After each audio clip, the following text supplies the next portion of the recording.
Continuação da leitura do Livro dos Espíritos na página 447. Duração das penas futuras. 1003. É arbitrária ou sujeita a uma lei É arbitrária ou sujeita a uma lei qualquer duração do sofrimento ou do culpado na vida futura? Deus nunca obra caprichosamente e tudo no universo se rege por leis, que em sua sabedoria e sua bondade se revelam. 1004. Em que se baseia a duração do sofrimento do culpado? No tempo necessário para que se melhore, sendo o estado do sofrimento ou da felicidade proporcionado ao grau da purificação do espírito. Duração e a natureza de seus sofrimentos dependem do tempo que ele gaste em melhorar-se. À medida que progride, que os sentimentos lhe depuram, seus sofrimentos diminuem e mudam a natureza. São Luís. 1005. Ao espírito sofredor, o tempo se afigura tão ou menos longo do que quando estava vivo? Parece-lhe mais longo. Para ele não existe o sono, só para os espíritos que já chegam a certo grau de purificação. O tempo, por assim dizer, se apaga diante do infinito. 1006. Poderão durar eternamente os sofrimentos do espírito? Poderiam, se ele se ele pudesse ser eternamente mau, isso é, que jamais se arrependesse, que jamais se arrependesse, se jamais se arrependesse e melhorasse, sofreria eternamente. Deus, porém, não criou seres tendo por destino permanecerem votados perpetuamente ao mal. Apenas os criou a todos simples e ignorantes, tendo todos, no entanto, que progredir em tempo mais ou menos longo, conforme decorrer da vontade de cada um. Mais ou menos tardia pode ser a vontade, do mesmo modo que há crianças mais ou menos precoces, porém cedo ou tarde ela aparece por efeito da irresistível necessidade que o espírito sente de sair da inferioridade e de se tornar feliz. Eminentemente, sábia e magnânima é, pois, a lei que rege a duração das penas, porquanto subordina essa duração aos esforços do espírito, jamais o priva do seu livre-arbítrio e se deste faz mau uso, sofre as consequências. São Luís também. 1007. Haverá espíritos que nunca se arrependem? Há o de arrependimento muito tardio, porém, pretender-se que nunca o melhorarão, fora negar a lei do progresso e dizer que a criança não pode tornar-se um homem. 1008.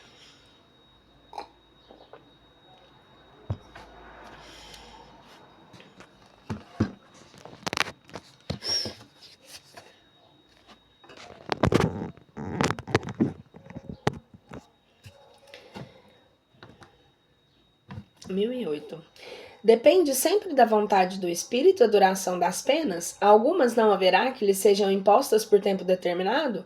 Sim, ao espírito podem ser impostas pelo determinado tempo, mas Deus, que só quer o bem de suas criaturas, acolhe sempre o arrependimento infrutífero e jamais fica o desejo que o espírito se manifeste de se melhorar.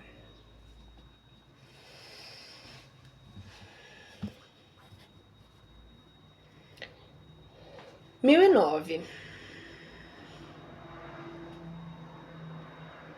Assim, as penas impostas jamais o são por toda a eternidade?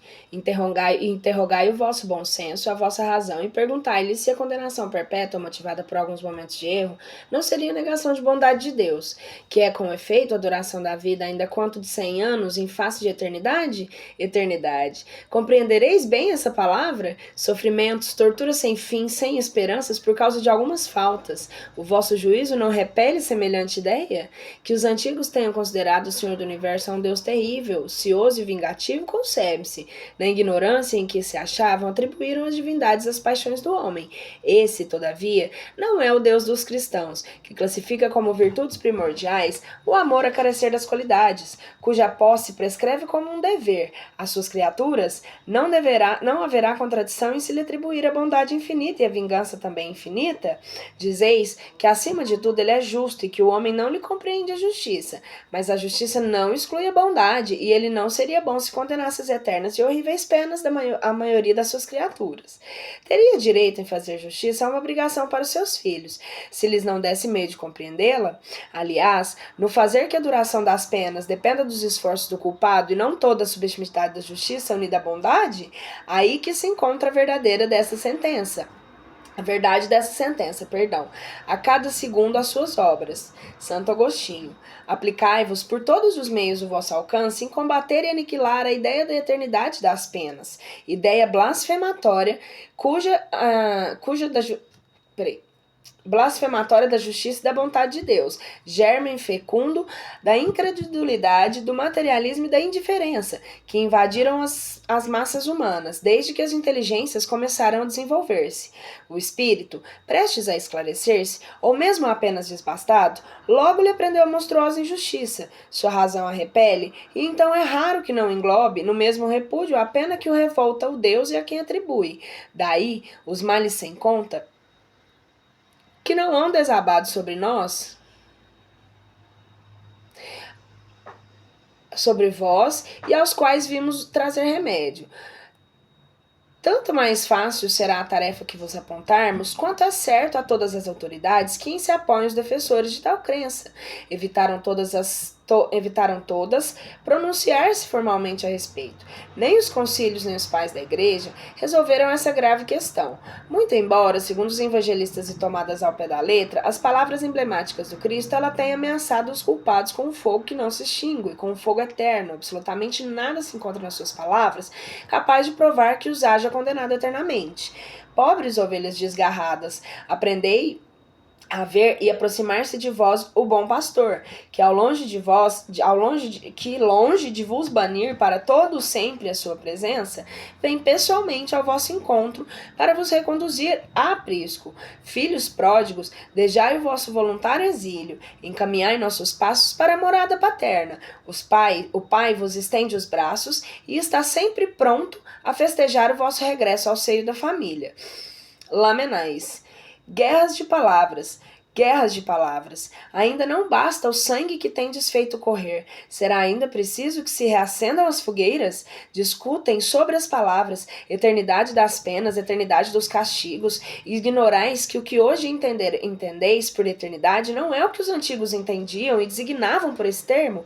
Consulte o teólogo às fontes, e ele lhe cobrirá, como todos vós, que o texto hebreu não atribuía esta significação ao vocábulo que os gregos, latinos e os modernos traduziram por penas sem fim e irremissíveis. Eternidade dos castigos corresponde à eternidade do mal. Sim, quando existir o mal entre os homens, os castigos o subsistirão. Importa que os textos sagrados interpretem o sentido relativo.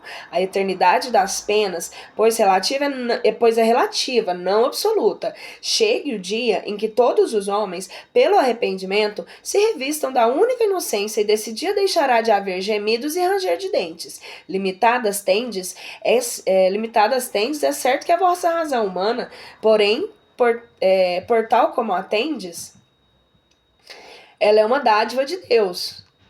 E com o auxílio dessa razão, nenhum homem de boa fé haverá de que outra forma compreendê-la a eternidade dos castigos, pois que fora necessário admitir-se por eterno mal. Somente Deus é eterno, e não poderia ter criado o mal eterno. Do contrário, forçoso seria tirar-se-lhe o mais magnífico de seus atributos, o soberano poder, porquanto soberanamente poderoso aquele que cria o elemento destruidor de suas obras. Humanidade, não mergulheis mais nos teus tristes olhares das profundezas da terra, procurando aí os castigos. Chora, espera, espia, refugia-te na ideia de um Deus intrinsecamente bom, absolutamente poderoso e essencialmente justo. Platão. Esse cara é muito foda mesmo. Gravitar para a unidade divina, eis o fim da humanidade. Para atingi-lo, 3 coisas são necessárias: a justiça, o amor e a ciência. 3 coisas lhe são opostas e contrárias: a ignorância, o ódio e a injustiça. Pois bem, digo-vos em verdade que mentis a esses princípios fundamentais, comprometendo a ideia de Deus com o lhe exagerardes a severidade. Duplamente comprometeis, deixando que no espírito da criatura penetre a suposição de que há nada nela mais clemência, mais virtude, amor e verdadeira justiça do que atribuís ao ser infinito. Destruís mesmo a ideia do inferno, tornando-o ridículo e inadmissível a vossas crenças, como é aos vossos corações horrendo espetáculo de execuções das fogueiras e das torturas da Idade Média. Por quê? Pois que quando banida, se acha para sempre das legislações humanas, era das cegas represálias, e que esperais mantê-las? mantê-la no ideal? Oh, crede-me, irmãos, em Deus e em Jesus Cristo. Crede-me, ou vos resignais a deixar que nos pareçamos às vossas mãos todos os vossos dogmas, de preferências a que se modifiquem, ou então vivificai-os, abrindo-os e befazejos os eflúvios que os bons neste momento derramam neles. A ideia do inferno, com as suas fornalhas ardentes, com as suas cadeiras de ferver, pode ser tolerada, isto é, perdoável, num século de ferro, porém, no século XIX, não passa de vão fantasma, próprio quando muito para amedrontar criancinhas, e que em estas, crescendo pouco a pouco, logo deixam de crer. Se prestigis na etimologia,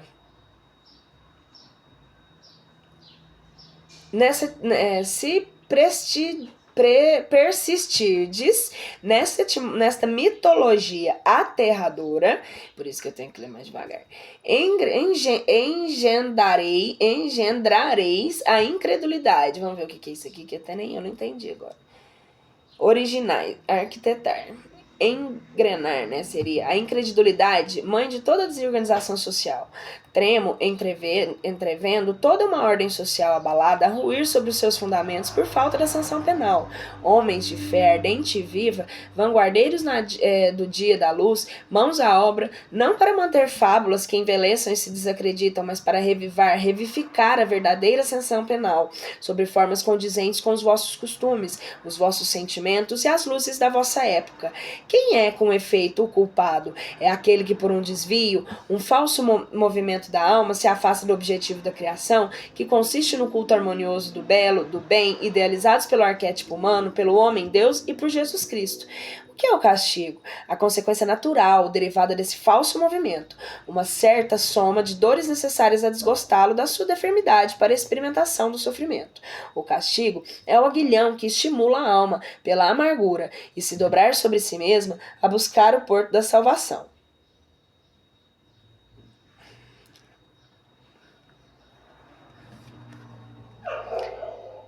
O castigo só tem por fim a reabilitação, a redenção. Querê-lo eterno por uma falta não eterna é negar-lhe toda razão de ser.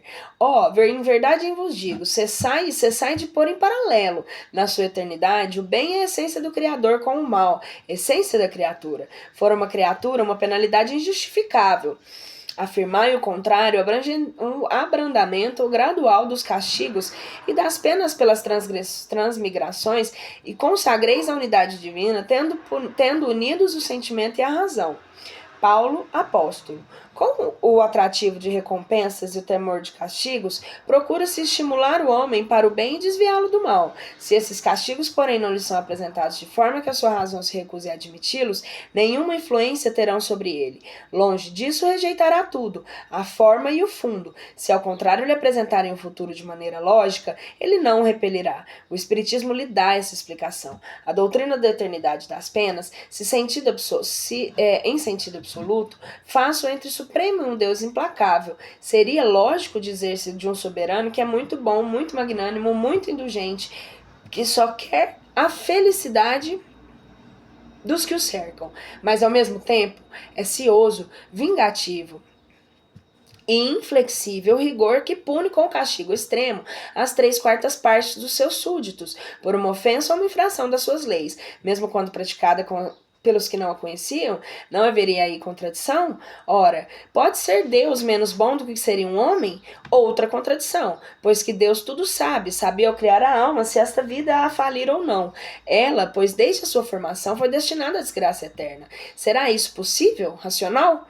Com a doutrina das penas relativas, tudo se justifica. Deus sabia, sem dúvida, que ela faliria, mas lhe deu os meios de se instruir pela sua própria existência, mediante suas próprias faltas. É necessário que expie os seus erros para melhor se firmar no bem, mas a porta da esperança não lhe fecha para sempre. Deus faz que dos esforços que ela empregue para o conseguir, dependa a sua redenção. Isso toda a gente pode compreender, a mais meticulosa lógica pode a mais meticulosa lógica pode admitir. Menos céticos haveria se desse ponto de vista fossem apresentadas as penas futuras.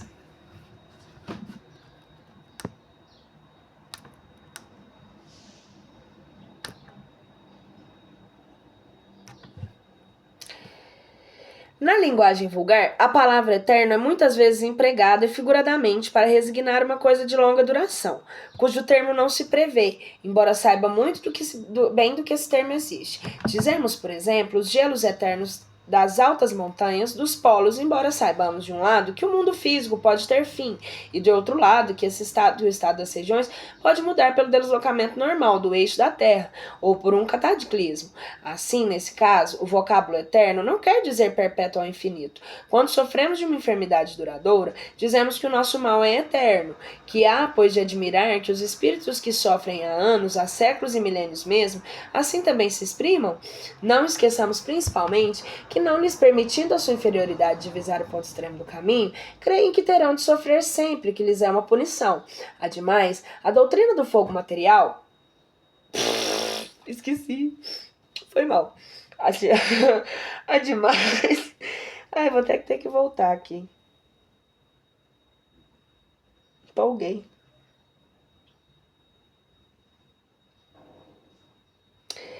Ademais, a doutrina do fogo material nas fornalhas e nas tonturas, tomadas do tártaro do paganismo, está hoje completamente abandonada pela alta tecnologia das escolas e esses arredores de quadros alegóricos ainda são apresentados com verdades positivas por alguns homens mais zelosos do que instruídos, que assim cometem grave erro, porquanto as imaginações juvenis, libertando-se dos terrores, poderão instrumentar o número dos incrédulos.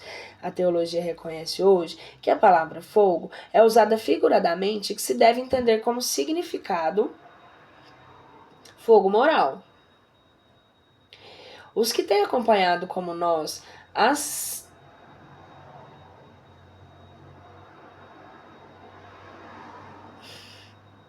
peripécias da vida e dos sofrimentos além-túmulo, por meio das comunicações espíritas, hão podido convencer de que por nada tem de material, eles não são menos pungentes. Mesmo relativamente à duração, alguns teólogos começam a admiti-la no sentido restritivo acima indicado e pensam que, com efeito, a palavra eterno se pode referir apenas em si mesmas como consequência de uma lei imutável, e não a sua aplicação a cada indivíduo. No dia em que a religião admitir essa interpretação, assim como algumas outras também decorrentes do progresso das luzes, muitas ovelhas desgarradas reunirá. Ressurreição da carne. 1010. O dogma da ressurreição da carne será a consagração da reencarnação ensinada pelos espíritos? Como querereis que fosse de outro modo? Conforme sucede com tantas outras, essas palavras só parecem despropositadas no entender de algumas pessoas, porque as tomam ao pé da letra. Levam, por isso, à incredulidade.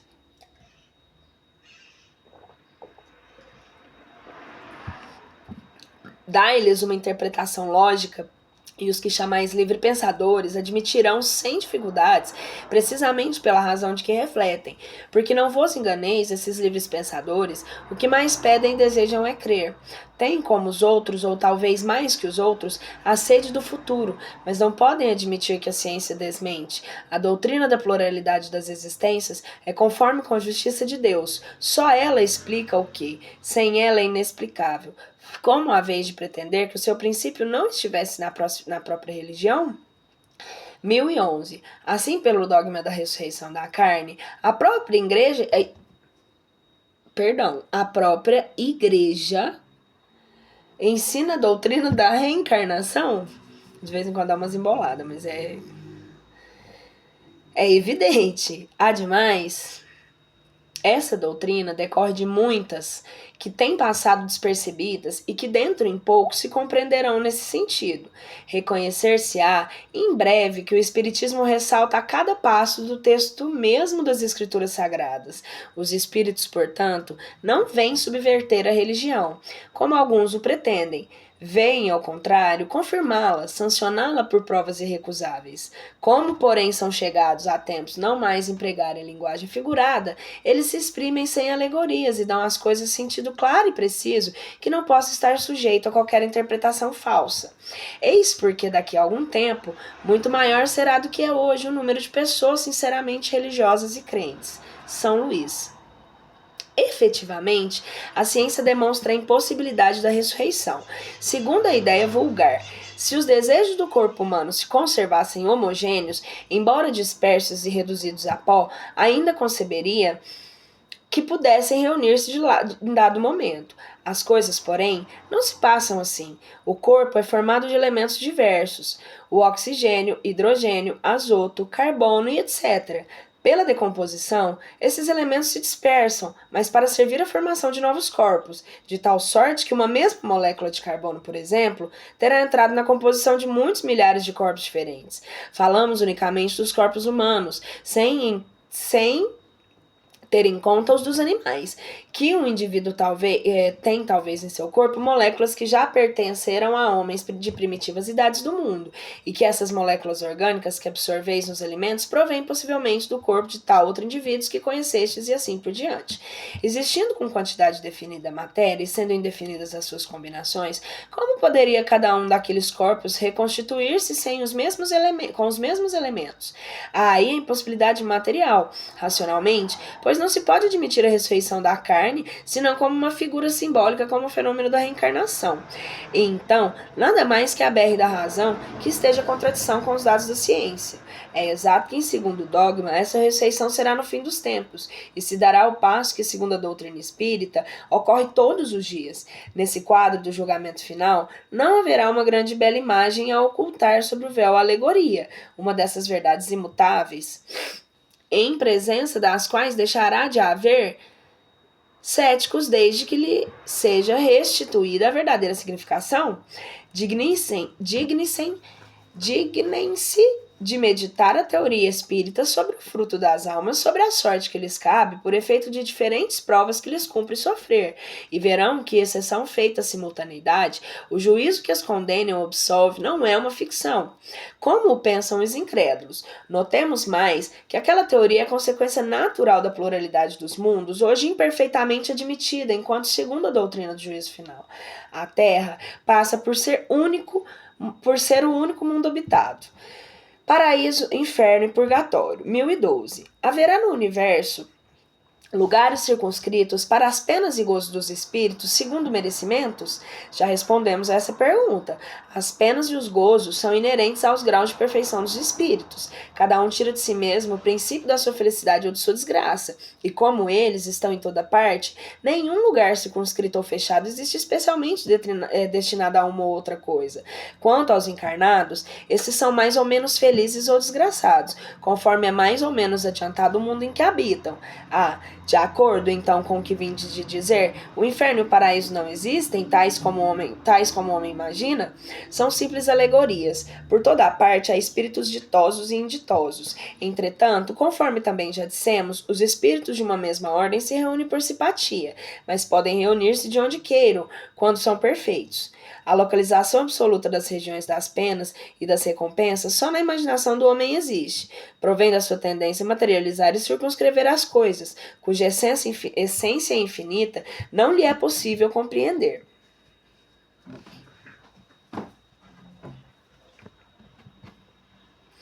1013. Que se deve entender por purgatório? Dores físicas e morais. O tempo da expiação.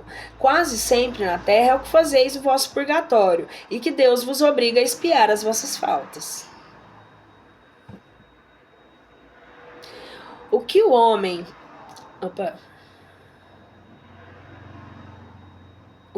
chama purgatório é igualmente uma alegoria, devendo se entender como tal, não um lugar determinado, porém o estado dos espíritos imperfeitos que se acham em expiação até alcançarem a purificação completa, que os elevará a uma categoria dos espíritos bem-aventurados, operando-se essa purificação por meio das diversas encarnações. O purgatório consiste nas provas da vida corporal. 1014. Como se explica que espíritos, cuja superioridade se revela na linguagem do que usam, tenham respondido a pessoas muito sérias a respeito do inferno e do purgatório, de conformidade com as ideias recorrentes? É que falam uma linguagem que possa ser compreendida pelas pessoas que os interrogam.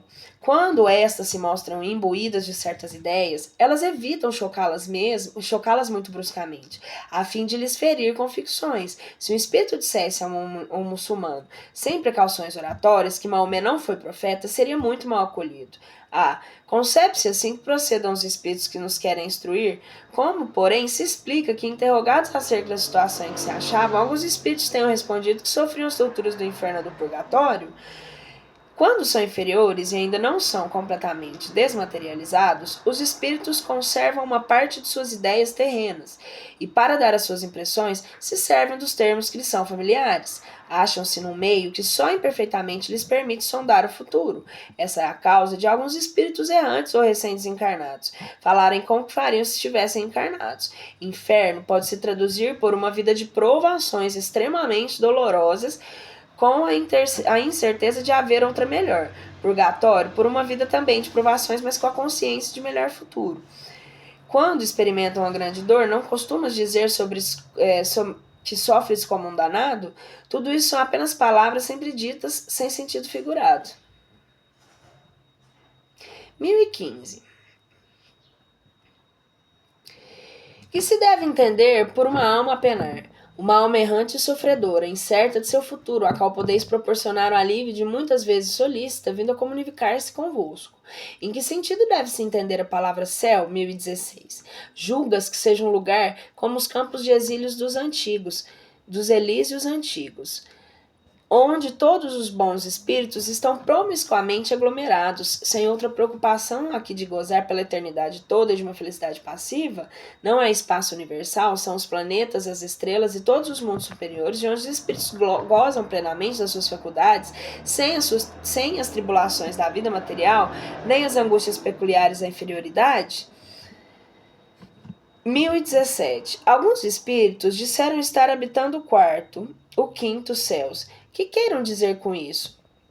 Perguntando-lhe que céu habitam, é o que formais a ideia de muitos dispostos comandares de uma casa. Eles então respondem de acordo com a vossa linguagem. Por essas palavras, de quarto e quinto céus, porém, exprimem diferentes graus de purificação e, por consequente, felicidade. É exatamente como quando se pergunta a um espírito se está no inferno. Se for desgraçado, dirá sim, porque para ele o inferno é sinônimo de sofrimento. Sabe, porém, muito bem que não é uma fornalha. Um pagão diria estar no Tártaro.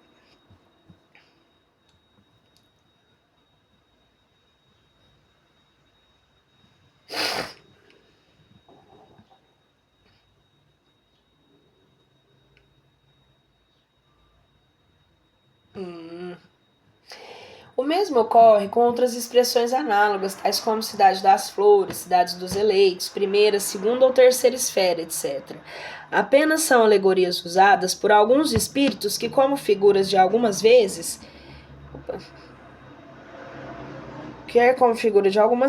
por ignorância da realidade das coisas e até das mais simples noções científicas.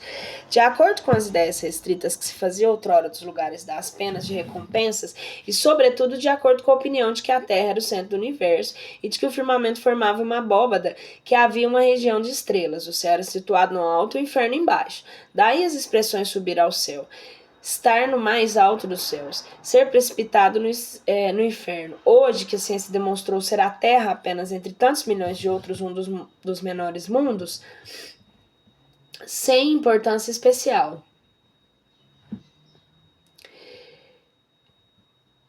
Que traçou a história da sua formação e lhe escreveu a Constituição, que provou ser infinito o espaço, não haver alto nem baixo no universo.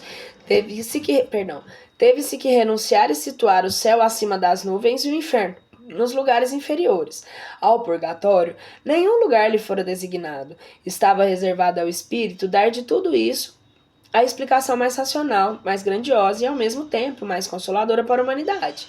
Pode-se assim dizer que trazemos em nós mesmos o nosso inferno e o nosso paraíso. O purgatório, achamo-lo a encarnação das vidas corporais ou físicas.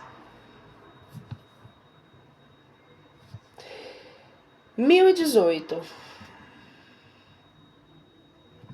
Em que sentido se devem entender estas palavras do Cristo? Meu reino não é deste mundo? Respondendo assim, o Cristo falava em sentido figurado. Queria dizer que o seu reinado se exerce unicamente sobre os corações puros e desinteressados. Ele está onde quer que domine o amor do bem. Ávidos, porém, das coisas deste mundo e apegados aos bens da terra, os homens como ele não estão. 1019. Poderá jamais implantar-se na terra o reinado do bem?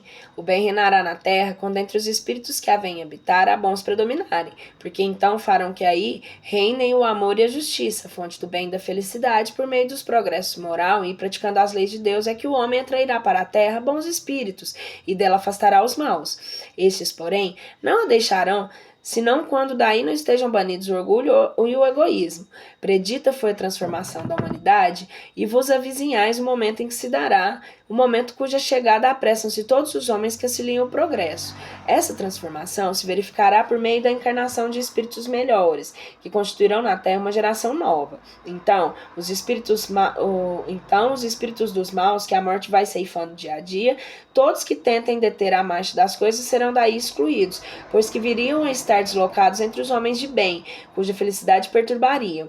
Irão para os mundos novos, menos adiantados, desempenhar missões penosas, trabalhando pelo seu próprio adiantamento, ao mesmo tempo que trabalharão pelos seus irmãos ainda mais atrasados. Nesse banimento, os espíritos da terra transformada não percebereis sublime alegoria do paraíso perdido.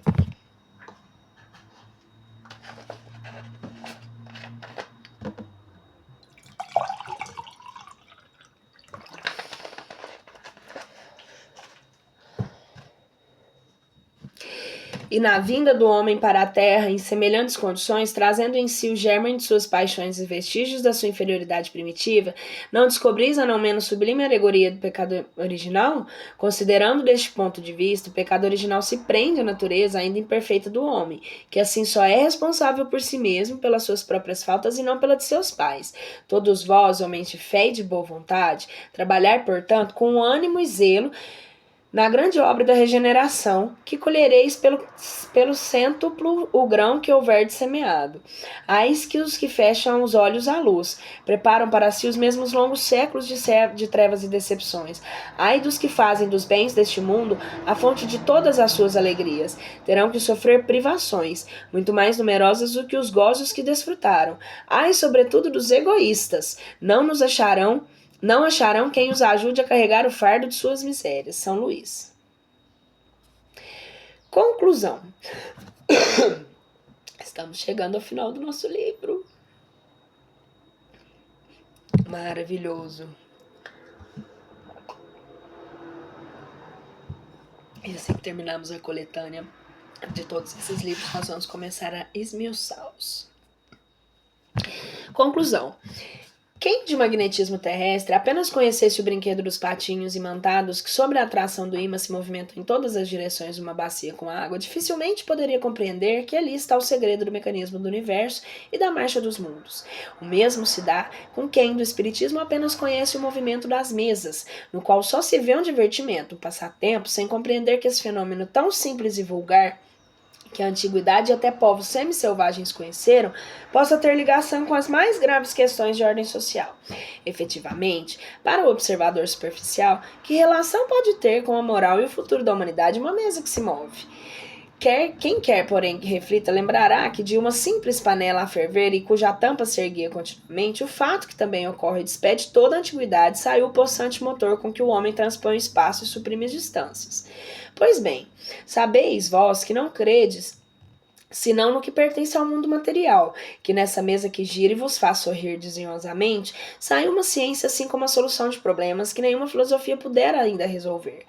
Apelo para todos os adversários de boa fé e os adjuntos que o digam que se deram ao trabalho de estudar o que criticam, porque, em boa lógica, a crítica só tem valor quando o crítico é conhecedor daquilo que se fala. Zombar de uma coisa que não se conhece, que não se sondou com o escapelo do observador consciencioso, não é criticar, é dar prova da leviandade e triste mostra da falta de critério. Certamente que se houvéssemos apresentado essa filosofia como uma obra de um cérebro humano, menos desdenhoso tratamento encontraria e teria merecido as honras do exame que lhe pretende dirigir a opinião. Vem ela, porém, dos espíritos, que absurdo, mal lhe dispensa um simples olhar. Julgando-na pelo título, o macaco da fábula julgava da noz pela casca. Fazei o que quiserdes, abstração da sua origem. Supõe de que esse livro é a obra de um homem e dizei do íntimo em consciência, se depois o terdes lido seriamente, achais nele a matéria pela zombaria. O espiritismo é o mais terrível antagonista do materialismo. Não é, pois, de admirar que tenha, pois, adversários os materialistas. Como o materialismo é uma doutrina cujos adeptos mal ousam confessar o que são, prova de que se não considerassem muito fortes e tenha a dominá-los a consciência, eles se acobertam com o manto de não razão e da ciência. E coisa estranha, mais céticos chegam a falar em nome da religião, que não conhecem e não compreendem melhor que é o espiritismo. Por ponto de mira, tomam o maravilhoso e sobrenatural, que não o admitem. Ora, dizem, pois, que o espiritismo se funda no maravilhoso não poder deixar de ser uma suposição ridícula. Dizem, pois, que o espiritismo se funda no maravilhoso. Não pode deixar de ser uma suposição ridícula. Não refletem que no condenado sem restrições, o maravilhoso e sobrenatural também condenam a religião. Com o efeito, a religião se funda na revelação e nos milagres. Ora, é a revelação, se não o conjunto, de comunicações extraterrenas? Todos os autores sagrados, desde Moisés, têm falado dessa espécie de comunicações, que são os milagres, se não fatos maravilhosos sobrenaturais por excelência, visto que no sentido litúrgico constituem as derrogações das leis da natureza? Logo, rejeitando o maravilhoso e o sobrenatural, eles rejeitam as bases da mesma religião. Não é deste ponto de vista, porém, que devemos encarar a questão. Ao espiritismo não compete examinar se há ou não milagres, isso é, se em certos casos houve Deus por bem derrogar as leis eternas que regem o universo, permite a esse respeito inteira liberdade de crença. Diz e prova que os fenômenos em que se baseia de sobrenaturais só têm a aparência e que aparecem a tais a algumas pessoas apenas porque são insólitos e diferentes dos fatos conhecidos. Não são, contudo, mais do que sobrenaturais do que todos os fenômenos cuja explicação a ciência hoje dá e pareceram maravilhosos noutra época. Todos os fenômenos espíritas, sem exceção, resultam de leis gerais.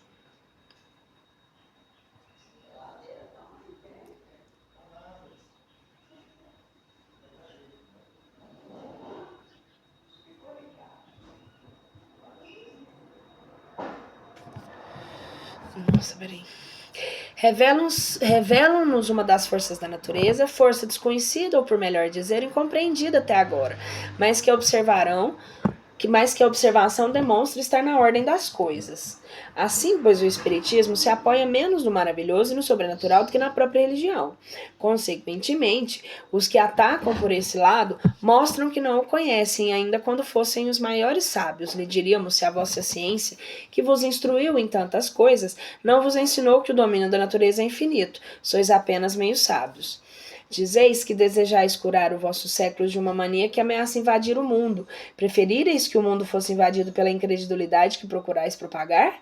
A que se deve atribuir o relaxamento dos laços de família e maior parte das desordens que minam a sociedade, se não a ausência de toda crença?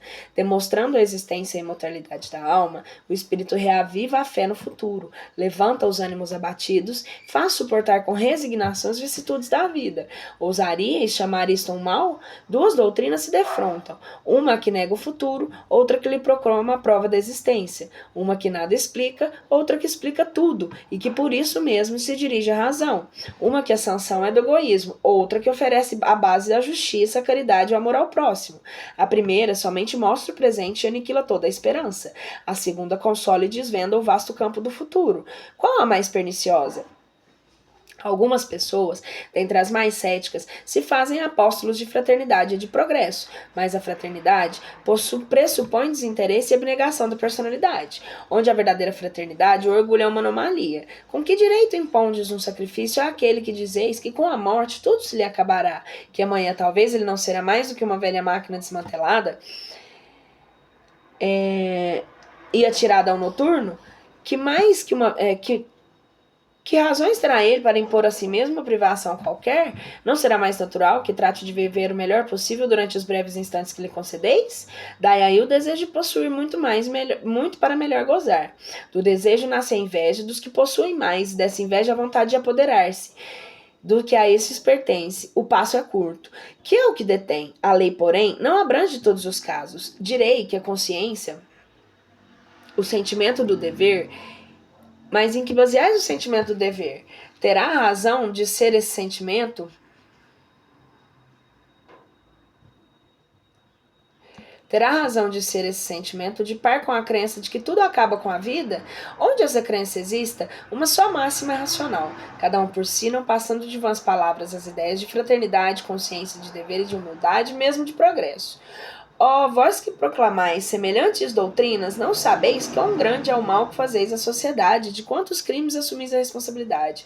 Para o cético, tal coisa não existe, só a matéria rende ele homenagem. O progresso da humanidade tem o seu princípio na aplicação da lei de justiça, de amor e caridade, lei que se funda na certeza do futuro. Tirai-lhe essa certeza e lhes tirai a pedra fundamental. Dessa lei derivam todas as outras, porque ela se encerra todas as condições da felicidade do homem. Só ela pode curar as chagas da sociedade. Comparando as idades e os povos, pode-se avaliar o quanto a sua condição melhora, à medida que essa lei vem sendo mais bem compreendida e melhor praticada. Se aplicando a lei parcial, incompletamente, aufere o homem tanto bem que não conseguirá quanto fazer ela a base de todas as suas instituições sociais. Será possível isso? Certo, porquanto desde já ele deu 10 passos possível, lhe é dar 20 assim por diante. Do futuro, se pode, pois, julgar o passado. Já vemos que pouco a pouco se extinguem as antipatias de povo para povo. Diante da civilização, diminuem as barreiras que os separavam. De um extremo ao outro do mundo, eles se estendem as mãos. Maior justiça preside a elaboração das leis internacionais, as guerras se tornam cada vez mais raras e não excludem os sentimentos de humanidade. Nas ações, a uniformidade vai se estabelecendo. Apagam-se as distinções das raças e das casas, os que professam crenças diversas e impõem silêncio aos prejuízos. Se deita para se confundirem na adoração de um único Deus. Falamos dos povos que marcham à testa da civilização. A todos esses respeitos, no entanto, longe ainda de estarmos na perfeição e muitas ruínas antigas ainda se tem que bater, até que não mais vestígios da barbaria. Poderão, por acaso, nessas ruínas sustentar-se com a força irresistível do progresso? Contra essa força viva que é em si mesma uma lei da natureza, sendo a geração atual mais adiantada do que a anterior, por que não será mais do que a presente que lhe dá a suceder? Sê-lo-á pela força das coisas. Primeiro, porque com as gerações todos os dias se extinguem alguns campeões dos velhos abusos, o que permite à sociedade formar-se de elementos novos, livre dos velhos preconceitos. Em segundo lugar, porque desejando o progresso, o homem estuda os obstáculos e se aplica a removê-los. Desde que é incontestável o movimento progressivo, não há de duvidar do progresso vindouro. O homem quer ser feliz e é natural esse desejo. Buscando progredir, o que ele procura é aumentar a soma da sua felicidade, sem que o progresso careceria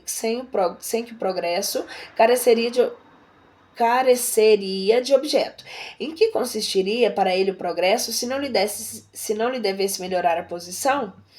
Quando, porém, conseguir a soma de gozos que o progresso intelectual lhe pode proporcionar, verificará que não está completa a sua felicidade. Reconhecerá ser essa impossível sem a segurança das relações sociais. Segurança que somente no progresso moral lhe será dado achar. Logo, pela sua força mesma das coisas, ele próprio dirigirá o progresso para essa senda e o espiritismo lhe oferecerá a mais poderosa alavanca para alcançar o seu objetivo. Os que dizem que as crenças espíritas ameaçam invadir o mundo, proclamam ipso facto a força do espiritismo, porque jamais poderia tornar-se universal uma ideia sem fundamento destituída de lógica. Assim, se o espiritismo se implanta por toda parte, se principalmente nas classes cultas, recrutas, adeptos, como todos facilmente reconhecerão, é que tem um fundo de verdade. Baldados contra essa tendência serão todos os esforços dos seus detratores, e a prova é que o próprio ridículo de que procuram cobri-lo, longe de amortecer o ímpeto, parecer-lhe ter dado um novo vigor, resultando que plenamente justifica o que repetidas vezes os espíritos hão dito. Não vos inquieteis com a oposição. Tudo o que contra vós fizerem se tornará a vosso favor, e os vossos maiores adversários, sem o quererem, servirão à vossa causa. contra a vontade de Deus, não poderá prevalecer a má vontade dos homens. Por meio do Espiritismo, a humanidade tem que entrar numa nova fase, a do progresso moral, que lhe é a consequência inevitável. Não mais, pois, vos espanqueis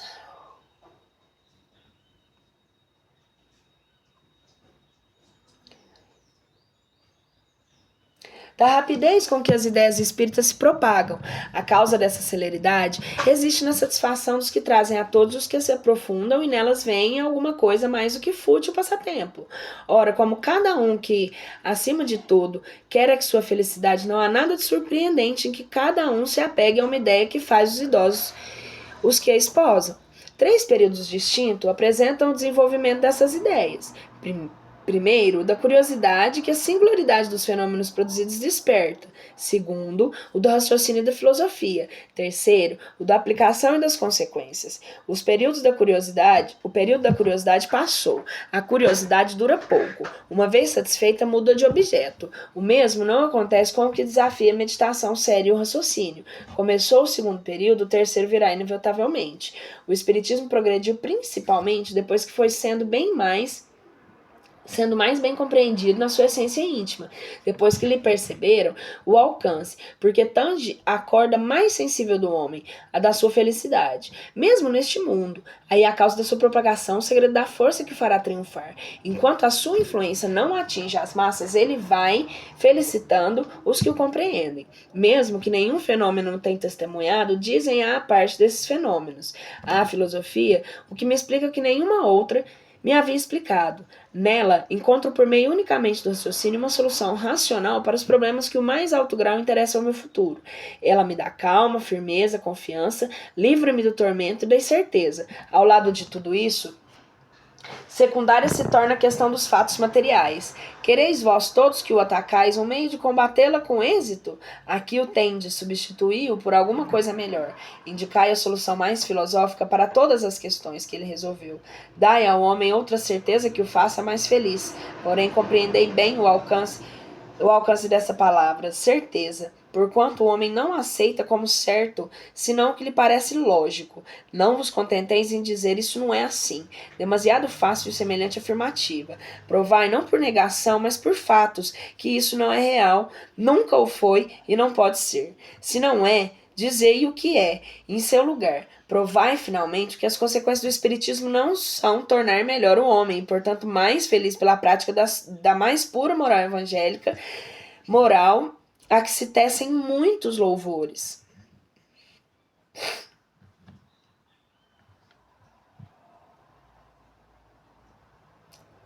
Mas que muito pouco se pratica. Quando houverdes feito isso, tereis o direito de o atacar. O espiritismo é forte porque assenta sobre as próprias bases da religião. Deus, a alma, as pernas e as recompensas futuras. Sobretudo, porque mostra que essas pernas e recompensas são consequências naturais da vida terrestre, e ainda porque no quadro que apresenta no futuro, nada há que a razão mais exigente possa recusar. Que compensação oferecereis aos sofrimentos deste mundo, vós cuja doutrina consiste unicamente na negação do futuro? Enquanto vos apoiais na incredulidade, ele se apoia na confiança em Deus, ao passo que convida os homens à felicidade e à esperança, a verdadeira fraternidade. Vós lhe oferecereis o nada por perspectiva e o egoísmo por consolação. Ele tudo explica, vós nada explicais. Ele prova pelos fatos, vós nada os provais. Como quereis que se hesite entre as duas doutrinas? Falsíssima ideia formaria do espírito em que julgasse a sua força e que lhe vem da prática das manifestações materiais, e que, porquanto obstante-se a tais manifestações, se lhe terá mimado a face. Sua força está na sua filosofia, no apelo que dirige à razão e ao bom senso. Na antiguidade, era objeto dos estudos misteriosos, que cuidadosamente se ocultavam do vulgo. Hoje, para ninguém tem segredos. Fala uma linguagem clara, sem ambiguidades. Nada há nele de místico, nada de alegorias suscetíveis de falsas interpretações, querer ser por todos compreendido, porque chegados são os tempos de fazer o que os homens conheçam de verdade.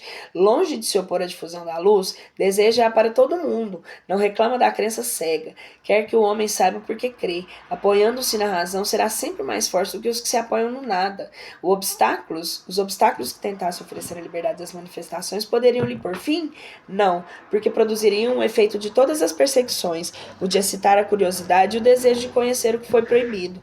De outro lado, se as manifestações espíritas fossem privilégio de um único homem, sem dúvida que segregado esse homem as manifestações cessariam.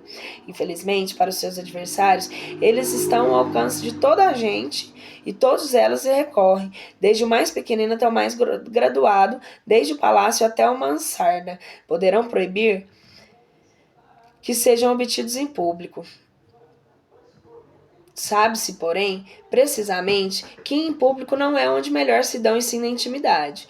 Ora, podendo todos ser médios, quem poderá lhe impedir que em uma família no seu lar, o indivíduo no silêncio do seu gabinete, prisioneiro no seu cubículo, entre em comunicação com os espíritos, a despeito dos esbirros e a mesma na presença deles? Se as proibirem no país, poderão obstar que se verifiquem nos países vizinhos, no mundo inteiro, uma vez que nos 2 continentes não há lugar onde existam médiuns? Para se encarcerarem todos os médiuns, preciso fora que se encarcerasse a metade do gênero humano. Chegassem mesmo os que não seria mais fácil, a queimar os livros dos espíritas, e no dia seguinte estariam reproduzidos, porque intacável é a fonte de onde dinamam, e porque ninguém pode encarcerar ou queimar espíritos, seus verdadeiros autores.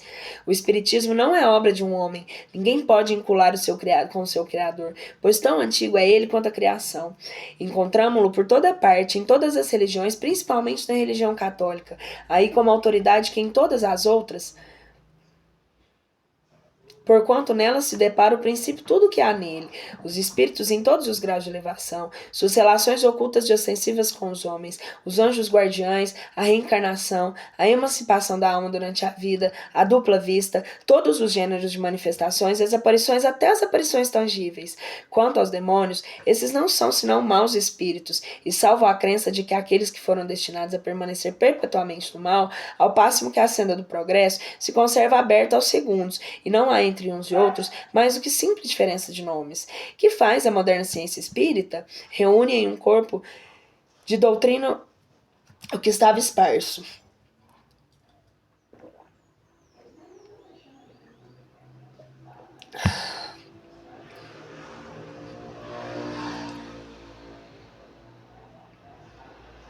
Reúne ao corpo de doutrina o que estava esparso, explica como os termos próprios o que só era dito em linguagem alegórica, poda o que a superstição e a ignorância engredaram, para só deixar o que é real e positivo. Esse é o seu papel. O de fundadora não lhe pertence.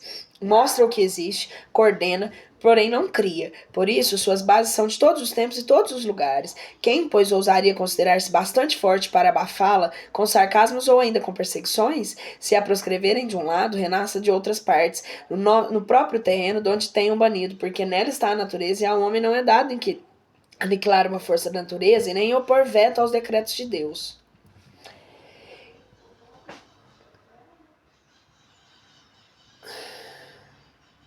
Que interesse ademais haveria obstar-se a propagação das ideias espíritas? É exato que elas seguem contra os abusos que nascem do orgulho e do egoísmo. Mas se é certo que desses abusos há quem aproveite a coletividade humana, eles prejudicam. A coletividade, portanto, será favorável a tais ideias, contando-lhes por adversários sérios, apenas os interessados em manter aqueles abusos. As ideias espíritas, ao contrário, são um penhor de ordem e tranquilidade, porque pela sua influência, os homens se tornam melhores uns para os outros, menos ávidos das coisas materiais e mais resignados aos decretos da providência. O espiritismo se apresenta sobre 3 aspectos diferentes: o das manifestações, o dos espíritos e da filosofia que delas decorrem e o da aplicação desses espíritos. Daí, 3 classes ou antes 3 graus de adeptos. Primeiro, os que creem nas manifestações e se limitam a comprová-las. Para esses, o espiritismo é uma ciência experimental. 2. O que percebem as consequências morais. E terceiro, os que praticam ou se esforçam por praticar essa moral. Qualquer que seja o seu ponto de vista, científico ou moral, sobre o que se considerem esses estranhos fenômenos, todos compreendem constituírem a eles uma ordem inteiramente nova de ideias que surge a qual não pode deixar de resultar uma profunda modificação no estado da humanidade e compreendem igualmente essa modificação. Não pode deixar de operar-se no sentido do bem. Quanto aos adversários, também podemos classificá-los em 3 categorias: a dos que negam sistematicamente tudo que é novo, ou deles não venha, e que falam sem conhecimento de causa. A esta classe pertencem todos que não admitem senão que possa ser testemunho dos sentidos. Nada viram, nada querem ver e ainda menos aprofundar. Ficaria mesmo aborrecido se vissem coisas muito claramente, porque forçoso lhe seria convir que não tem razão. Para eles, o espiritismo é uma quimera, uma loucura, uma utopia e não existe. Está dito tudo. São os incrédulos de caso pensado. Ao lado desses podem colocar-se os que não se dignam de dar os fatos a mínima atenção, sequer por desencargo de consciência, a fim de poderem dizer: quis ver e nada vi. Não compreendem que seja preciso mais de meia hora para alguém se inteirar de uma ciência. Há dos que, sabendo muito bem o que pensar da realidade dos fatos, os combatem. Todavia, por motivos de interesse pessoal. Para esses, o espiritismo não existe, mas lhe receiam as consequências. Atacam-no como um inimigo. A terceira, a dos que acham na moral espíritas tem censura por demais severa, a dos seus atos ou das suas tendências. Tomando ao sério, o espiritismo os embaçaria. Não rejeitam nem o aprovam. Preferem fechar os olhos. Os primeiros são movidos pelo orgulho e pela presunção. Os segundos pela ambição. E os terceiros pelo egoísmo. Concebe-se que nenhuma solidez tendo essas causas de oposição venha a desaparecer com o tempo, pois em vão procuraríamos uma quarta classe de antagonistas, a dos que, em patentes provas contrárias, se apoiassem demonstrando estudo laborioso e pontificado da questão. Todos apenas opõem a negação, nenhum abduz a demonstração séria e irrefutável. Fora presumir demais da natureza humana, supor que ela possa transformar-se de súbito, foi efeito das ideias espíritas. A ação que essas exercem não é certamente idêntica nem do mesmo grau que em todos as professam, mas com o resultado dessa ação, qualquer que seja ainda, é extremamente fraco, representa sempre uma melhora. Será, quando menos, o de dar prova à existência de um mundo extracorpóreo, o que implica a negação das doutrinas materialistas. Isso deriva da só observação dos fatos. Porém, para os que compreendem o espiritismo filosófico, e nele vem outra coisa, que não somente fenômenos mais ou menos curiosos diversos são os seus efeitos. O primeiro e mais geral consiste em desenvolver o sentimento religioso até naquele que, sem ser materialista, olha com absoluta indiferença para questões espirituais. Daí lhe advém o desprezo pela morte. Não dizemos o desejo dele de morrer. Longe disso, porquanto o espírita defenderá sua vida como qualquer outro, mas uma indiferença que o leva a aceitar sem queixa nem pensar uma morte inevitável, como coisa mais de alegrar do que temer, pela certeza de que tem estado que lhe segue. O segundo efeito, quase tão geral quanto o primeiro, é a resignação nas vicissitudes da vida. O espiritismo dá a ver as coisas de tão alto que, perdendo a vida terrena 3/4 partes da sua importância, o homem não se aflige tanto quanto as tribulações que o acompanham. Daí mais coragem nas aflições, mais moderação nos desejos. Daí também o banimento da ideia de abreviar os dias da existência. Por isso é que a ciência espírita ensina que pelo suicídio sempre se perde o que se queria ganhar.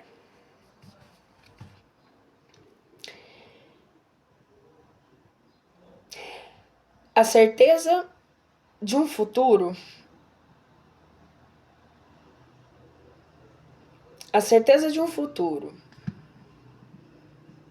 que temos a faculdade de tornar feliz, a possibilidade de estabelecermos relações com os entes que nos são caros, oferecem ao espírito a suprema consolação. O horizonte se dilata ao infinito graças ao espetáculo que assiste incessantemente da vida além túmulo, cujas misteriosas profundezas lhe é faculdade sondar. O terceiro efeito é o de estimular no homem a indulgência para com que os defeitos alheios. Todavia, cumpre-se dizê-lo o princípio egoísta e tudo que dele ocorre são o que há mais tenaz no homem e, por consequente, mais difícil de desarraigar. Toda gente faz voluntariamente sacrifícios, contanto que nada custem e nada privem. Para a maioria dos homens, o dinheiro tem ainda irresistível atrativo, e bem poucos compreendem a palavra supérfluo quando das suas pessoas se trata. Por isso mesmo, a abnegação da personalidade constitui sinal de grandíssimo progresso.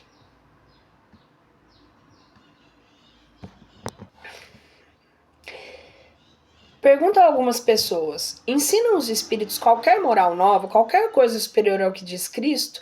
Se a moral deles não é senão a do Evangelho, de que serve o Espiritismo? Esse raciocínio se assemelha notavelmente ao do califa Omar, com relação à Biblioteca de Alexandria. Se ela não contém, dizia ele, mais do que está no Alcorão, é inútil. Logo, deve ser queimada. Se contém coisa diversa, é nociva. Logo, também deve ser queimada. Não, o Espiritismo não traz moral diferente da de Jesus. Perguntamos então por nossa vez. Antes que viesse Cristo, não tinham os homens a lei dada por Deus a Moisés? A doutrina do Cristo não se acha contida no Decálogo? Dir-se-á por isso que a moral de Jesus era inútil? Perguntaremos ainda aos que negam a utilidade a moral espírita, porque tão pouco é praticada é a do Cristo? E por que exatamente os que com justiça lhe proclamam a sublimidade são os primeiros a violar-lhe o preceito capital da caridade universal? Os espíritos vêm não só confirmá-la, mas também mostrar-nos a sua utilidade prática. Tornam inteligíveis e patentes verdades que haviam sido ensinadas sobre a forma alegórica, e, justamente com a moral, trazem-nos a definição dos mais abstratos problemas da psicologia. Desculpa. Jesus veio mostrar aos homens o caminho do verdadeiro bem, porque, tendo-o enviado para fazer a lembrar da sua lei, que estava esquecida, não havia Deus de enviar hoje os espíritos a fim de lembrarem novamente aos homens e com maior precisão o quanto eles a ouvidam, para tudo sacrificar ao orgulho e à cobiça? Quem ousaria pôr limites ao poder de Deus e lhe traçar-lhe normas? Quem nos diz que, como afirmam os espíritos, não estão chegados os tempos preditos e não chegamos aos em que verdades mal compreendidas ou falsamente interpretadas devam ser ostentivamente reveladas ao gênero humano para lhe apressar o adiantamento? Não haverá alguma coisa de providencial nessas manifestações que se produzirem simultaneamente em todos os pontos do globo? Não é um único homem, um profeta que nos vem advertir. A luz surge por toda parte. É todo um mundo novo que se desdobra às nossas vistas. Assim, como a invenção do microscópio nos revelou um mundo dos infinitamente pequenos, de que não suspeitávamos, assim como o telescópio nos revelou milhões de mundos de cuja existência também não suspeitávamos. As comunicações espíritas nos revelam um mundo invisível, que nos cercam e nos acotovela constantemente, e que a nossa revelia se torna em parte tudo que fazemos. Decorrido que seja mais algum tempo a existência desse mundo que nos espera, se tornará incontestável como a do mundo microscópico e dos globos disseminados pelo espaço. Nada, então, valerá nos terem feito conhecer o mundo todo e nos haverem iniciado nos mistérios da vida além túmulo? É exato que essas descobertas, se lhes pode dar esse nome, contrariam algum tanto certas ideias aceitas, mas não é real que todas as grandes descobertas científicas hão igualmente modificado, subvertido até as mais coerentes ideias? E o nosso amor próprio não teve que se curvar diante da evidência? O mesmo acontecerá com relação ao espiritismo, que em breve gozará do direito de cidade entre os conhecimentos humanos. As comunicações como seres de além-túmulo deram em resultado de fazer-nos compreender a vida futura, fazer-nos vê-la, iniciar-nos nos conhecimentos das penas e nos gozos que estão reservados de acordo com os nossos méritos. Deste modo, encaminhar para o espiritualismo o que no homem somente viam a matéria, a máquina organizada. Razão porquanto tivemos para dizer que o espiritismo com os fatos matou o materialismo. Foi este único resultado por ele produzido, e já muita gratidão que lhe devia a ordem social. Ele, porém, faz mais, mostra os inevitáveis efeitos do mal e, consequentemente,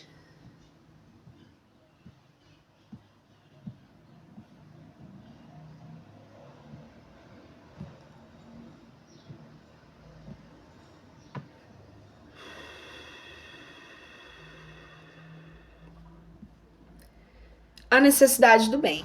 Muito maior do que se pensa que se pensa e cresce todos os dias o número daqueles em que há melhorado os sentimentos, neutralizado as más tendências e desviado do mal. É que para esse futuro deixou de ser coisa imprecisa, simples esperança, por se haver tornado uma verdade que se compreende e explica, quando se veem e ouvem, o que partiram lamentar-se ou felicitar-se pelo que fizeram na terra. Quem, disse a testemunha, entra a refletir sente a necessidade de si mesmo conhecer, julgar e emendar. Os adversários do espiritismo não se esqueceram de armar-se contra ele de algumas divergências de opiniões sobre certos pontos da doutrina. Não é de admirar que no início de uma ciência, quando ainda são incompletas as observações de cada um, a considera no seu ponto de vista, pareçam sistemas contraditórios, mas 3 ou 4 desses sistemas já caíram diante de um estudo mais aprofundado, a começar pelo que atribuía todas as comunicações ao espírito do mal, como se a Deus for impossível enviar os bons espíritos aos homens. Doutrina absurda porque os fatos desmentem, ímpia, porque importa na negação do poder e da bondade do Criador. Os espíritos sempre disseram que nós não inquietássemos com essas divergências, que a unidade se estabeleceria. Ora, a unidade já se fez quanto maior, a maioria dos pontos e as divergências que se tendam cada vez mais a desaparecer. Tendo-se-lhes perguntado, enquanto não se faz a unidade, sobre que pode o homem, imparcial e desinteressado, basear-se para formar juízo, eles responderam: nuvem alguma obscurece a luz verdadeiramente pura, o diamante sem jaça é o que tem mais valor. Julgai, pois, os espíritos pela pureza dos seus ensinos. Não ouvideis que entre eles há os que ainda não se despojaram das ideias que levaram a sua vida terrena. Sabei distingui-los pela linguagem que usa. Julgai-os pelo conjunto que vos dizem. Vede se há encadeamento lógico nas suas ideias. Se nesta nada revela ignorância, orgulho ou malevolência, em suma, se suas palavras trazem todas cunho de sabedoria, que a verdadeira superioridade se manifesta. Se o vosso mundo fosse inacessível ao erro, seria perfeito, e longe disso se acha ele. Ainda estáis aprendendo a distinguir o erro da verdade. Faltam-vos as lições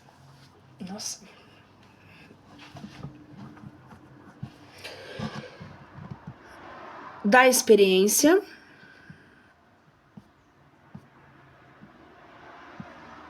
para exercitar o vosso juízo e fazer-vos avançar. A unidade se produzirá do lado em que o bem mais esteve de mistura com o mal. Desse lado é que os homens se coligarão pela força mesma das coisas, porquanto se reconhecerão que aí é que está a verdade. Aliás, que importam algumas dissidências, mas de forma que de fundo. Notai que os princípios fundamentais são os mesmos por toda a parte e vos hão de unir num pensamento em comum, o amor de Deus e a prática do bem. Qualquer que se suponham ser o modo de progressão ou as condições normais da existência futura, o objetivo final é um só, fazer o bem. Ora, não há duas maneiras de fazê-lo. Se é certo que entre os adeptos do espiritismo se contam os que divergem de opinião sobre alguns pontos da teoria, menos certo não é que todos estejam de acordo quanto aos pontos fundamentais. Há, portanto, unidade, excluídos apenas os que, em número muito reduzido, ainda não admitem a intervenção dos espíritos nas manifestações, os que as atribuírem às causas puramente físicas, o que é contrário a este axioma. Todo efeito inteligente há de ter uma causa inteligente, ou ainda um reflexo do nosso próprio pensamento, os que os fatos desmentem. Outros pontos são secundários e em nada comprometem as bases fundamentais. Pode, pois, haver escolas que se procurem esclarecer acerca das partes ainda controvertidas da ciência. Não deve haver seitas rivais umas das outras. Antagonismo só poderia existir entre os que querem o bem e os que quisessem ou praticassem o mal. Ora, não há espírita sincero e compenetrado das grandes máximas morais ensinada pelos espíritos que possa querer o mal, nem desejar o mal aos seu próximo, sem distinção de opiniões. Se errônea for alguma dessas, cedo ou tarde a luz para ela brilhará, se a buscar de boa fé sem prevenções. Enquanto isso não lhe dá, um laço comum existe que as deve unir todas num pensamento só, uma só meta para todas. Pouco, por consequente, importa qual seja o caminho, uma vez que conduz a essa meta. Nenhuma deve se impor por meio dos constrangimento material ou moral, e em caminho falso estaria unicamente aquela que lançasse anátema sobre outra, porque então procederia evidentemente sob a influência de maus espíritos. O argumento supremo deve ser a razão e a moderação. E a moderação garantirá a melhor vitória da verdade dos que diatribes envenenadas pela inveja e pelo ciúme. Os bons espíritos só pregaram a união e o amor ao próximo, e nunca um pensamento malévolo, ou contrário à caridade. Pode provir de fonte pura. Ouçamos sobre esse assunto, e para terminar, os conselhos do Espírito Santo Agostinho. Por bem largo tempo, os homens se têm estraçalhado e anatematizado mutuamente em nome de um Deus de paz e misericórdia, ofendendo-os com semelhante sacrilégio. O Espiritismo é o laço que um dia os unirá, porque lhes mostrará onde está a verdade, onde o erro. Durante muito tempo, porém, ainda haverá as escribas dos fariseus que o negarão como negaram Cristo. Quereis, sob a influência de que os espíritos estão as diversas seitas que entre si fizeram partilha do mundo, julgai-o pelas suas obras e pelos seus princípios. Jamais os bons espíritos foram instigadores do mal. Jamais aconselharam ou legitimaram o assassínio e a violência. Jamais estimularam os ódios dos partidos e nem a sede das riquezas e das honras, nem a avidez dos bens da terra. O que são bons, humanitários e benevolentes para com todos esses seus prediletos e prediletos de Jesus, porque seguem a estrada que esse lhes indicou para chegarem até ele. Santo Agostinho.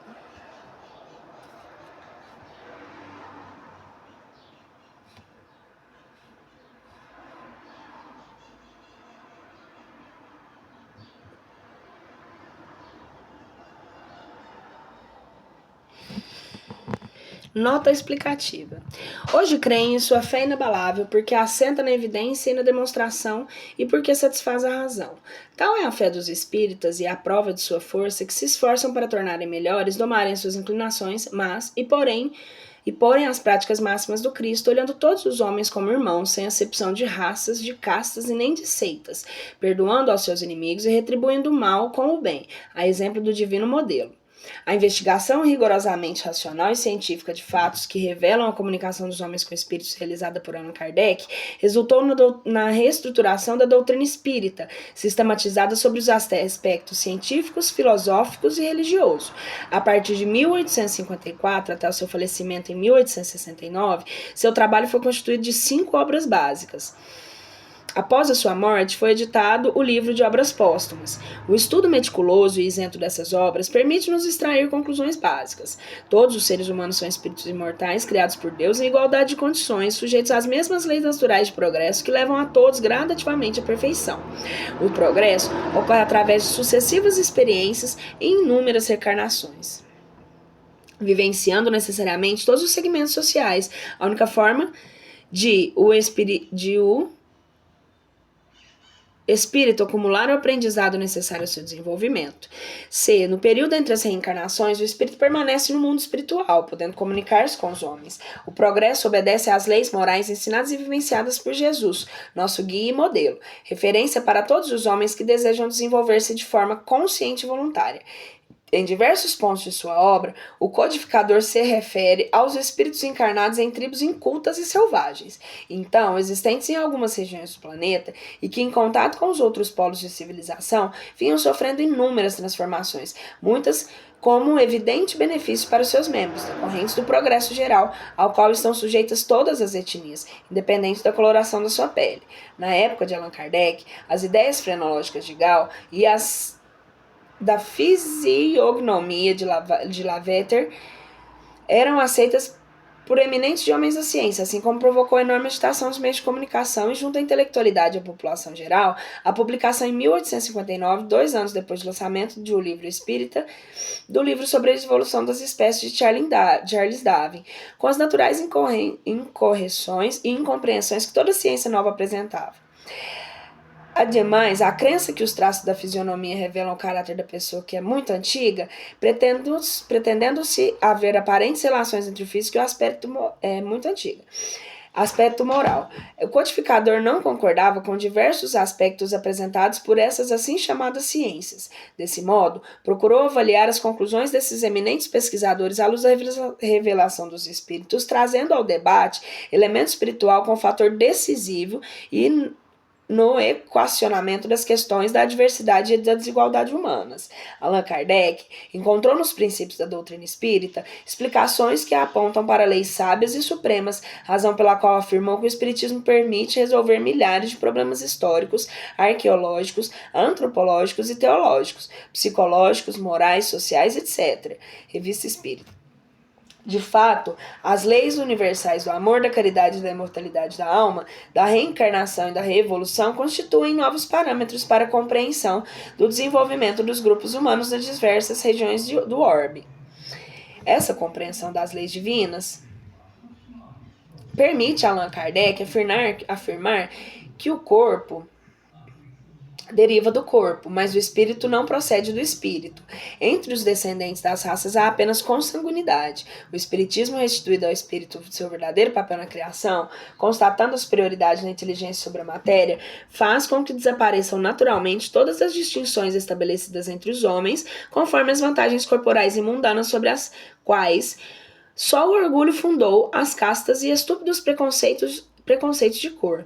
Os privilégios das raças têm sua origem na abstração que os homens geralmente fazem do princípio espiritual, para considerar apenas o ser material exterior. Na força da fraqueza constitucional de uns, uma diferença de cor entre outros, do nascimento na opulência, da miséria, da filiação consanguínea nobre ou plebeia, concluíram por uma superioridade ou por uma inferioridade natural. Foi sobre este dado que estabelecem as leis sociais e os privilégios de raças.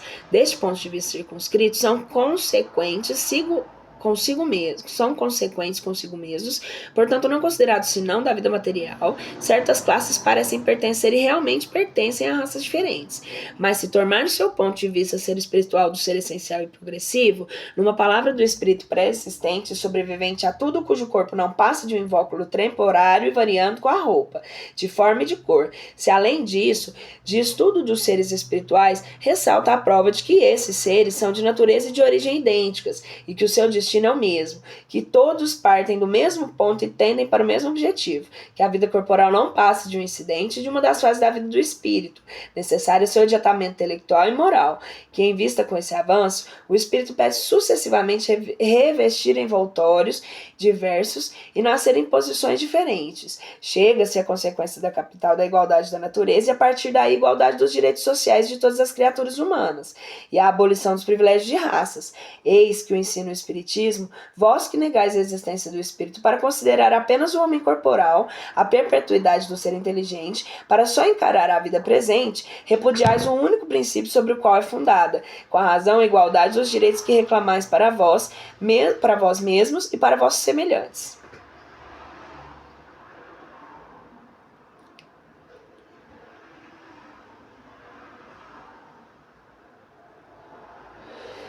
Com a reencarnação, desapareceram os preconceitos das raças e de castas, pois mesmo o espírito pode tornar a nascer rico ou pobre, capitalista ou proletário, chefe ou subordinado, livre ou escravo, homem ou mulher. De todos os argumentos invocados contra a injustiça da servidão e da escravidão, contra a sujeição da mulher à lei do mais forte, nenhum há que prime em lógica o fato material da reencarnação. Se, pois, a reencarnação funda numa lei da natureza, o princípio da fraternidade universal também funda na mesma lei o da igualdade dos direitos sociais e, por consequência, o da liberdade. Na época, Allan Kardec sabia apenas que os vários autores contavam a respeito dos selvagens africanos, sempre reduzidos ao embrutecimento quase total quando não escravizados impiedosamente. É baseado nesses informes científicos da época que o codificador repete com outras palavras o que os pesquisadores europeus escreviam quando de volta das viagens faziam a América Negra. Todavia, é peremptório ao abordar a questão do preconceito racial. Nós trabalhamos para dar a fé aos que em nada creem, para espalhar uma crença o que os torna melhores uns para os outros e que lhes ensina a perdoar os inimigos, a se olharem como irmãos sem distinção de raça, casta, seita, cor, opinião política ou religiosa. Numa palavra, uma crença que faz nascer o verdadeiro sentimento de caridade, fraternidade e deveres sociais. O homem de bem é bom. O humano é benevolente para com todos, sem distinção de raças nem de crenças, porque em todos os homens vê irmãos seus. É importante compreender também que os textos publicados por Allan Kardec na Revista Espírita tinham por finalidade submeter a avaliação geral às comunicações recebidas dos espíritos, bem como aferir a correspondência desses ensinos com as teorias e sistemas do pensamento vigentes da época.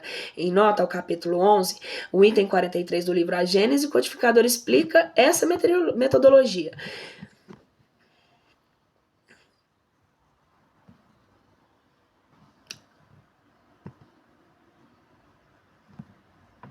Quando, na Revista Espírita, em janeiro de 1862, publicamos um artigo sobre a interpretação da doutrina dos anjos caídos, apresentamos essa teoria como simples hipótese sem outra autoridade afora a de uma opinião pessoal controversa. Porque nos falavam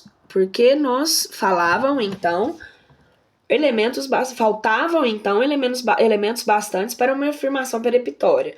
Expusemos lá o título de ensaio, tendo em vista provocar o exame da questão. Decidido, porém, abandoná-la ou modificá-la, se fosse preciso, presentemente, essa teoria já passou pela prova do controle universal. Não só foi bem aceita pela maioria dos espíritas, como a mais racional e a mais concorde com a soberana justiça de Deus, mas também foi confirmada pela generalidade das instruções que os espíritos deram sobre o assunto. A mesmo se verificou com o que concerne a origem da raça adâmica. Por fim, o de reconhecer que o escopo principal da doutrina espírita reside no aperfeiçoamento moral do ser humano, motivo pelo qual as indagações e perseguições científicas ou perquirições científicas e filosóficas, que significa indagações, ocupam a posição secundária, quanto importantes, haja vista que o seu caráter provisório decorrente do progresso e do aperfeiçoamento geral. Nesse sentido, é justa a advertência do codificador. É verdade que esta e outras questões se afastam do ponto de vista moral, que é a meta do essencial do espiritismo. Eis porque seria um equívoco fazê-los objeto de preocupações constantes. Sabemos, aliás, que nos respeita a princípio das coisas, e que os espíritos, por não saberem tudo, só dizem o que sabem ou pensam saber. Mas como há pessoas que poderiam tirar de divergência desses sistemas uma indução contra a unidade do espiritismo, precisamente porque são formuladas pelos espíritos, é útil para comparar razões pró e contra, no interesse da própria doutrina, e apoiar o assentimento da maioria o julgamento que se pode fazer do valor contra certas comunicações. Feitas essas considerações, é lícito concluir que na doutrina espírita vigora o mais absoluto respeito à diversidade humana, cabendo ao espírita o dever de cooperar para o progresso da humanidade, exercendo a caridade no seu sentido mais abrangente, benevolência para com todos, indulgência para com as imperfeições dos outros e perdão das ofensas. Tal como entendia Jesus, o nosso guia e modelo, sem preconceitos de nenhuma espécie, cor e etnia, sexo, crença ou condição econômica, social ou moral. Fim.